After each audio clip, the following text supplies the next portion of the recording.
Okay, practice test 4, problem 1. Calculate the inverse of the matrix below. You may use a graphing calculator to check your answer, but you must show the work required to find the inverse by hand. In order to find the inverse of a matrix by hand, we use Gauss-Jordan elimination, which means we need to zero out both the lower and the upper boot. That also means that we need to use division as our last step to get ones along the diagonal. And then before starting that process, you need to make sure and augment the original matrix with the identity matrix. So that will be my first step, which will be to put the identity matrix next to this one. And so now I'll essentially be working with a matrix that's the size of a double matrix.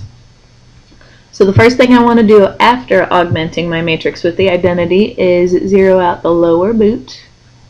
And I'm going to go ahead and start with my top number here of 3. And I could use row 1 or row 3 in order to eliminate that term. I'm going to go ahead and use row 1. And it would actually be easier to use row 3, but I want to make sure and include examples of steps where I have to use multipliers for both rows. So I'm going to go ahead and use row 1 just for that purpose. I'm going to take row 1 and multiply it by -3 and add that to 4 times row 2. That will make it so that the leading terms are both 12s. One of them will be negative and one will be positive. And the result of that will be a new row 2. So -3 times row 1 gives me -12, -6, -9, -3, 0, and 0. And then 4 times row 2 gives me 12, 12, 8, 0, 4, and 0. Adding straight down, 0, 6, -1, -3, 4, and 0. So now I'll rewrite my matrix, keeping row 1 and row 3 the same, but replacing the original row 2 with this new row 2.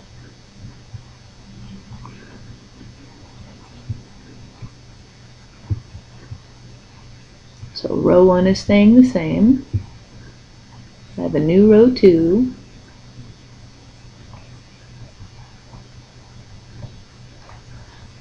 And then row 3 is staying the same.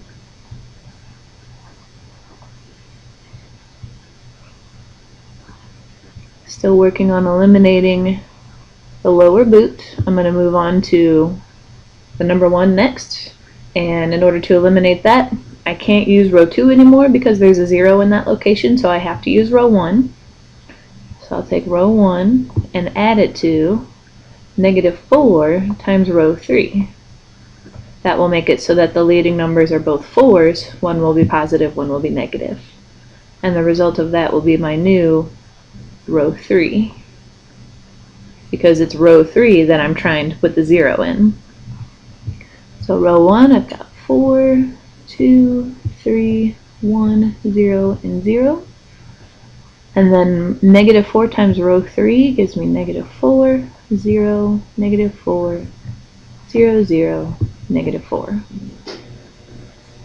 Adding straight down, I get 0, 2, -1, 1, 0, and -4. Now I'll rewrite my matrix with my new row 3. So row 1 is still staying the same.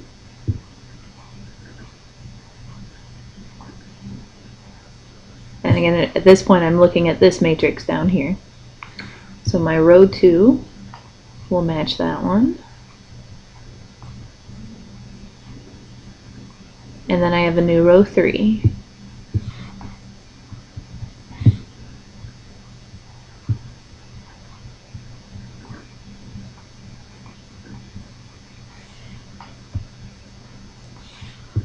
Looks like I have one more number to eliminate out of my lower boot, and that's this 2.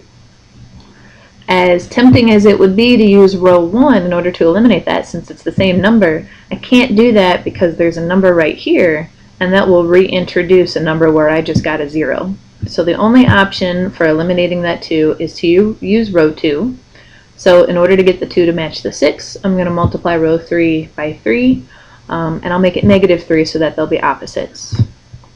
So I'll take row 2 and add it to -3 times row 3, and that will give me a new row 3.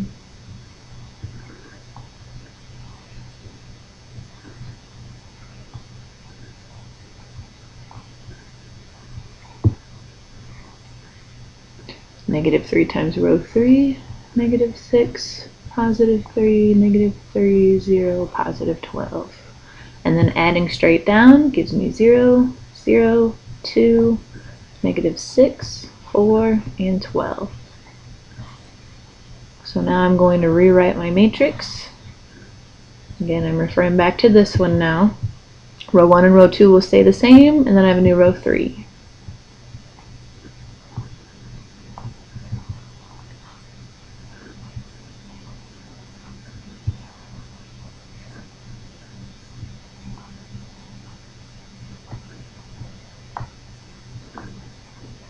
And my new row 3, 0, 0, 2, -6, 4, and 12.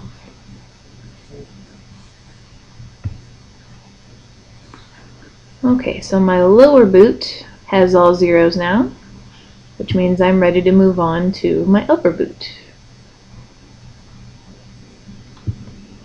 And again, I work in a counterclockwise fashion as I eliminate these terms. So I'm going to work with the -1 first, and then eliminate the 3 and the 2. At this point, sometimes it's also a good idea to go ahead and use division on row 3 to make it so that this term becomes a 1. That does make it easier as you're eliminating the terms above it. And really I would only suggest doing that if it does not result in fractions on this side, only because it makes it easier to do all the mathematics in your head if you're not having to bring fractions along with it. And in this case, if I divide the entire row 3 by 2, I will not end up with any fractions over here. So I'm going to go ahead and do that at this time. Otherwise, your other option is to wait until the very end of this process when you have zeros in this boot as well to do that division step. So I'll divide row 3 by 2 right now. Again, row 1 and row 2 aren't changing right now.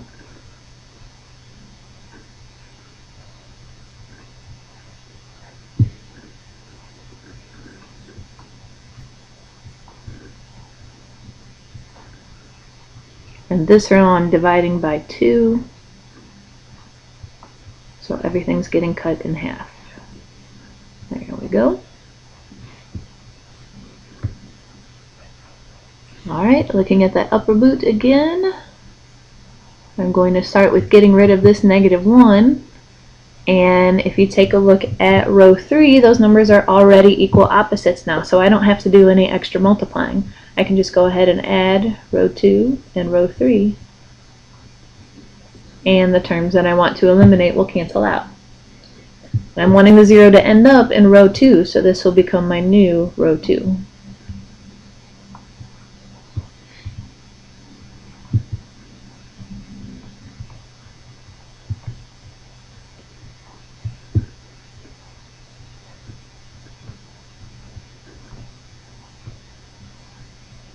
Adding straight down, I get 0, 6, 0, -6, 6, and 6.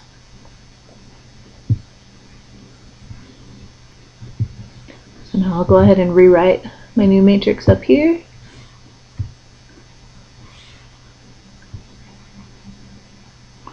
Row 1 is the same.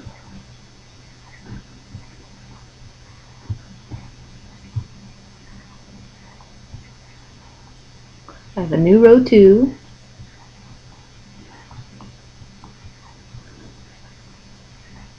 And row 3 is the same.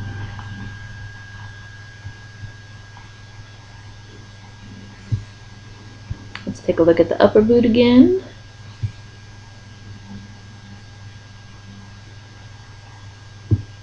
Next number I'm going to get rid of is the 3 right here. And I'll do that by using row 3 multiplied by -3.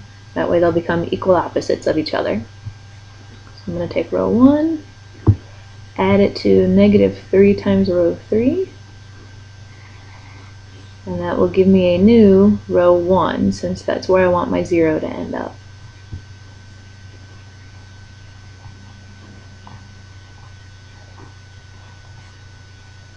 Negative 3 times row 3, 0, 0, negative 3, positive 9, negative 6, negative 18. Adding straight down gives me 4, 2, 0, 10, negative 6, and negative 18. So now I will rewrite my matrix with my new row 1.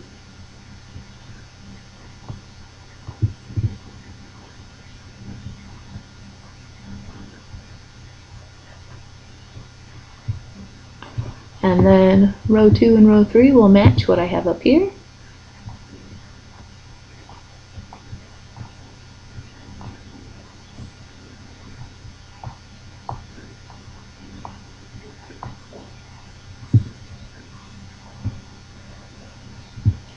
Looking at the upper boot, I just have one more term to eliminate.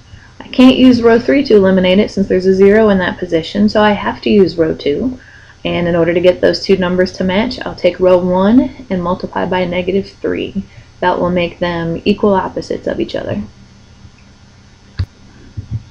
So I'm going to take negative 3 times row 1 and add it to row 2 to get my new row 1. Negative 3 times row 1, negative 12, negative 6, 0, negative 30, positive 18, and positive 54. Add that to row 2, 0, 6, 0, negative 6, 6, and 6. And that gives me negative 12, 0, 0, negative 36, 24, and 60. So now I'm going to write my new resulting matrix with this new row 1, negative 12, 0, 0, negative 36, 24, and 60. And then my row 2 and 3 will match what I have over here. 0, 6, 0, negative 6, 6, and 6. 0, 0, 1, negative 3, 2, and 6. Okay, so looking at my boots, I've got zeros in the lower boot. I've got zeros in the upper boot. So I just need one more thing to happen, and that's for me to have 1s on my diagonals. I've already got a 1 here, so that's good. But here and here I need to change some things to make that happen. So I'll divide all of row 1 by negative 12, so that this will become a 1. And then I'll divide all of row 2 by 6, so that this will become a 1. Okay, so writing the new matrix after doing that division, I get 1, 0, 0, positive 3, negative 2, negative 5. Row 2, I get 0, 1, 0, negative 1, 1, and 1. And then row 3 stays as it is. Okay. So now I have fully completed Gauss-Jordan elimination on this augmented matrix. I have turned the left-hand side into the identity. And this side has now turned into the inverse of our original matrix. So the last thing I'm going to do now is check this answer on my calculator.